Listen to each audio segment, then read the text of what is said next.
ದಿಮಿಕಿಡ ದಿಮಿಕಿಡ ವಾದ್ಯ ಮೃದಂಗಂ ದಿಮಿಕಿಡ ದಿಮಿಕಿಡ ವಾದ್ಯ ಮೃದಂಗಂ ಬ್ರಹ್ಮಾನಂದ ಹರೇ ಗಜಾನನ ತಾಂಡವ ನಿತ್ಯ ಹರೇ.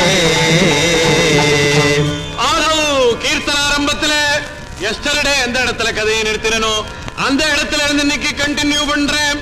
ராவணனுடைய அசம்பிளி, அனுமார் எதிர்கட்சி, ராவணன் ஆளும் கட்சி. கேள்வி நேரம். பொதுவா எதிர்கட்சிக்காரா ஆளுங்கட்சிக்காரால கேள்வி கேட்கணும். ஆனா ராவண அனுமாரை பார்த்து கேள்வி கேட்டான். ஏன்? தலைகீழா ஆட்சி நடத்துறவாளுக்கு தான் ஒரு முன்மாதிரியா இருக்கணும்னு தான். யாரடா நீ குரங்கே அப்படின்னா, ராமசாமி தூத நானடா, அடே ராவண நானடா, என் பேர் அனுமானடா அப்படின்னு பாடினார். நிறுத்தியா? எவையா கேட்ட அந்த ராமாயணத்தை? புச்சா எதுனாச்சு இஸ்து விடியா? சரி, இஸ்து விடுறேன். எங்கிட்ட புச்சு புச்சா நிறைய இருக்கு, எல்லாத்தையும் இஸ்து விடுறேன். கோதண்டராமன் மகாத்மியம் வேண்டாம்னா கோடம்பாக்கம் மகாத்மியம் சொல்றேன். சின்னச்சேலம்ங்கிற ஒரு ஊர்ல சின்னச்சாமின்னு ஒருத்தர் ஒரு சின்ன ஹோட்டல் வச்சிருந்தார். அவருடைய சீமந்த புத்திரம் பேரு செல்லக்கண்ணல். அவனுக்கு சினிமாவில் நடிக்கணும்னு ஒரே சித்த பிரமை. செல்லக்கண்ணன் புறப்பட்டான் ரயிலிலே, ஓட்மையிலே. அப்பன் ஹோட்டலில் சுருட்டிய நோட்டையும் எடுத்துண்டு செல்லக்கண்ணன் புறப்பட்டான். மெட்ராஸ் கோடம்பாக்கத்துக்கு வந்து சேர்ந்தான். கோடம்பாக்கம்ங்கிறது அதிசய கேத்திரம்,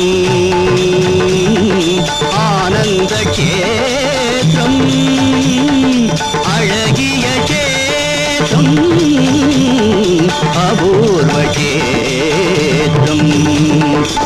வாகினி பரணி ஏவியம் சாரதா, வாசு கற்பகம் பிரசாத் சியாமளா ஆகிய சுடியோ அமைந்த நட்சத்திரம். அதை காண போதுமோ ஆயிரம் நேத்திரம், ஆயிரம் நேத்திரம், ஆயிரம் நேத்திரம். ஒண்ணு சொல்றேன் கேளுங்க.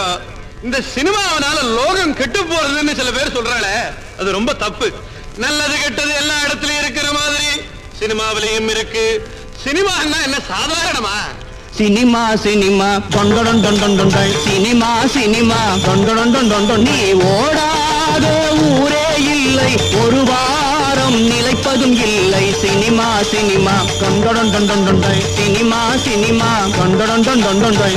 ராஜாஜி கல்கி அண்ணா, கலைஞர் மோ கருணாநிதியும். ராஜாஜி கல்கி அண்ணா, கலைஞர் மோ கருணாநிதியும் கதை கதையாய் எழுதியதெல்லாம் சினிமாவில் வந்ததும் உண்டு. சினிமா சினிமா தொண்டொடன், சினிமா சினிமா தொண்டொடன்.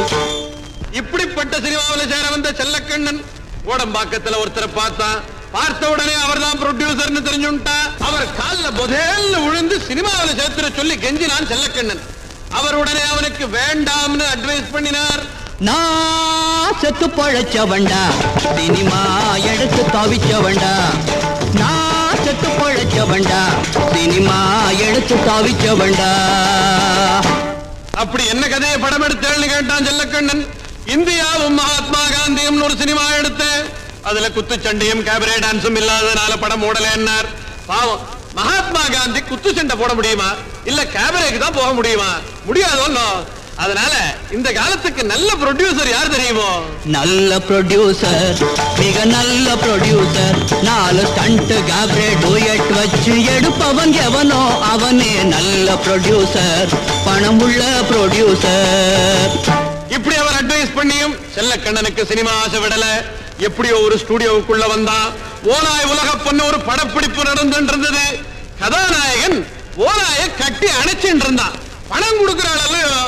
உலக அழகியா இருந்தாலும் கட்டிக்க வேண்டியதுதான், ஓநாயா இருந்தாலும் கட்டிக்க வேண்டியதுதான். ஓநாயோட டூயட் பாடிட்டு இருந்தான். அன்பால தேடிய என் அழகு செல்வம் ஓநாய், அம்புவியில் என் மடி மேல் அடைக்கலம் நீ ஆனாய். அன்பால தேடிய என் அழகு செல்வம் ஓநாய். செல்லக்கண்ணன் ஷூட்டிங்க பார்த்துட்டே ஒரு மசால் வடையை கடிச்சுட்டு இருந்தான். ஓனாய் மசால் வடையின் வாசனைக்காக இவங்கிட்ட வந்து பாட ஆரம்பிச்சு கொடுத்து, வருவேன் நான் உனது மசால் வடையின் வாசனைக்கே. டைரக்டர் ஓனாய ஷாட்டுக்கு கூப்பிட்டார், அதுக்கு ஓனாய் ஏனோ அவசரமே என்னை அழைக்கும் டைரக்டரே அப்படின்னு பாடித்து. ஓனாய் எப்படி பாடும்னு கேட்கப்படாது, அது சினிமா ஓனாய் என்ன ஒன்னாலும் பண்ணும். பார்த்தார் ப்ரொடியூசர், ஆஹா இவங்கிட்டதான் ஓனாய் நன்னா பழகிறது, அதனால இவன் தான் என் கதாநாயகன் தீர்மானம் பண்ணிவிட்டார். பழைய கதாநாயகனுக்கு வெளியில கல்தா, புது கதாநாயகனுக்கு உள்ள சல்தா. அப்புறம் என்ன, ஓனாய்க்காக படம் மோகன் ஓடினாலும் சகவாச தோஷத்தினால செல்ல கண்ணன் ஸ்டார் ஆனான். கண்ணன் கண்ணன் கூப்பிட்டவாள்லாம் அண்ணன் அண்ணன் கூப்பிட ஆரம்பிச்சா, மன்றங்கள் தோன்றலாயின. ஆனா ப்ரொடியூசர்களுக்கு செல்லக்கண்ணனால கால் ஷீட் கொடுக்க முடியல. என்னைக்கு வந்து கேட்டாலும் இன்னைக்கு போயிட்டு நாளைக்கு வாங்கோன்னா அவள்லாம் பாடினா. இன்று போய் நாளை வாராய் என செல்லக்கண்ணன் தினம் தினம் விரட்டுவதோ. இன்று போய் நாளை வாராய்.